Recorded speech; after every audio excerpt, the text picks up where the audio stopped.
um, to under the Department of General Studies, so that we will, and by creating that kind of structure, we will be able to seamlessly manage the alignment of the senior high school subjects and the GE and the Lasallian core curriculum subjects.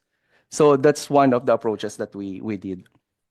And you said earlier that it's quite successful. Can you give us an example of? It is on its, we haven't had completed the first year. We just had it last September, Chair.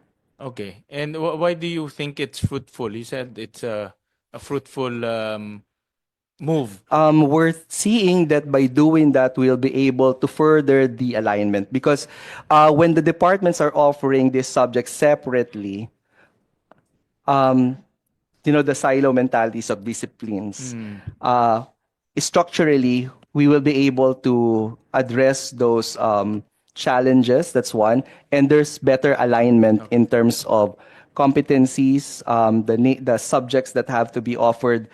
And one thing that we're also thinking at the moment, but we haven't implemented this, we realize that within the colleges, let's say the College of Business, there are actually different foundational subjects that are offered for the different courses and departments under a certain college.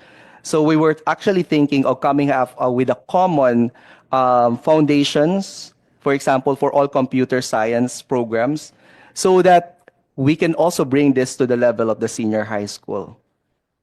So that when a student moves to, let's say, College of Computer Science, regardless of the program, those foundational could easily be credited, if that would be the case. But those are just the initial plan design. That's why we don't know if we fit those designs could easily fit in already with the current piloting design of DepEd. I think that's one of our reasons. Does LaSalle have a tech voc track? We do not have the technical vocational track, Chair. So you only offer academic track Only the academic track. in the hopes that they will transfer to the LaSalle University. That's true, Chair. Okay. Because we also found out, Yusek Gina, this is from from DepEd, that for private school, 58% of our private schools do not offer tech voc. Almost half of the private schools do not offer tech voc.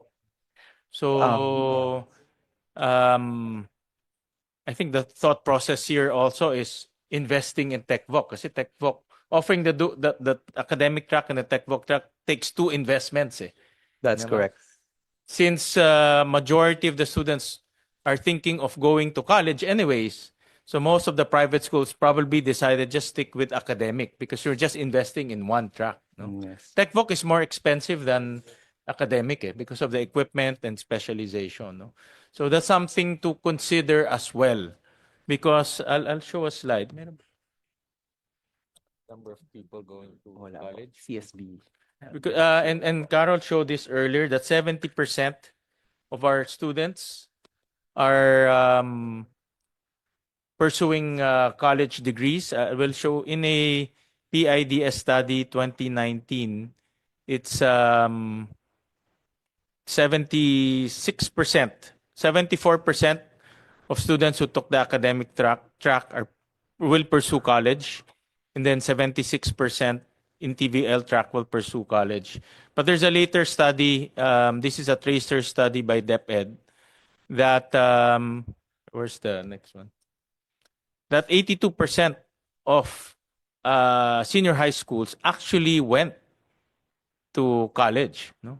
Based on the tracer study. So in other words, if you are a private school and this is the number, you might as well invest in academic because they all end up in college anyways. No? Even the ones who are taking TVL. No, I think that's the same thought process that went to LaSalle. I would like to confirm that, Chair, because when we initially thought of bringing to the idea of offering technical vocational to the university. One is that our clients' option and preference is not really towards TechBook. It's really college education. And secondly, we cannot deny the fact of the impression that majority Filipinos really don't see technical vocational as a profession or a lucrative career path. All right, thank you for that those comments. We also have a resource person from UST, Dr. Quintana. Good afternoon, Senator Gatchalian, and to the members of the Committee on Basic Education. When I received the letter from our dean, I was asked to prepare a position paper. And I think the position paper that I will share with you this morning is something that will answer some of the questions raised a while ago. So the title of my position paper is a proposal for laboratory school as a pilot testing site of the strengthened senior high school program.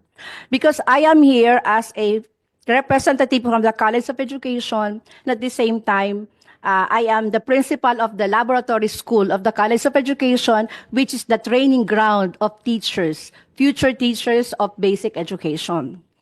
So let me start with my introduction. One of the major development in the Philippine educational reform, of course, is the introduction of the senior high school program in our country.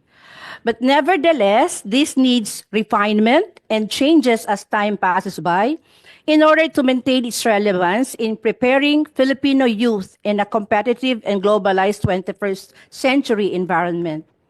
With the plan of strengthened senior high school program of the Department of Education, or DepEd, this school year 2025-2026, it is essential to address important concerns, and moreover, it is necessary to focus on improving foundational aspects of teachers' preparation because effective educators serve as the backbone of an engaging classroom. Thus, by incorporating real-world experiences and immediate feedback measures that can be provided by laboratory schools who are training future teachers, this position paper encourages the use of pre-service teachers preparation program, particularly in the laboratory schools as pilot testing site for strengthened senior high school program. Next slide, please. A teacher laboratory school is an innovative educational environment where pre-service teachers can apply theoretical knowledge while experiencing practical teaching. These schools act as training grounds where aspiring teachers can work with mentor teachers, try out numerous instructional principles, and get candid, constructive criticism on their methods. The goal is to enhance the quality of teacher education by providing an authentic, supportive setting that fosters growth and development in teaching skills, the curriculum that they deliver. Now, this form of integration could enhance teachers' readiness, which will eventually impact senior high school students' academic performance that will have an implication in the strengthened curriculum. Next slide, please. The primary objective of designing laboratory school as pilot sites are threefold. First, curriculum refinement, creating structured feedback system, and lastly, aligning of training programs. Just like what Mr. Talonton mentioned a while ago, it is really important that we talk also in the university. And annually, what we did is to sit down with the junior high school teachers and administrators, senior high school teachers, administrators, and those who are teaching in college, for us to be able to identify the gaps that we have to address. Now, first, curriculum refinement. Practical exposure of pre-service teachers using the strengthened senior high school program will definitely highlight the strengths and weaknesses present in this new curriculum. Pre-service teachers will be able to develop ways to establish learning environment that is suitable to the teacher training program standards through determining areas where students struggle and gaps in the way the curriculum is delivered.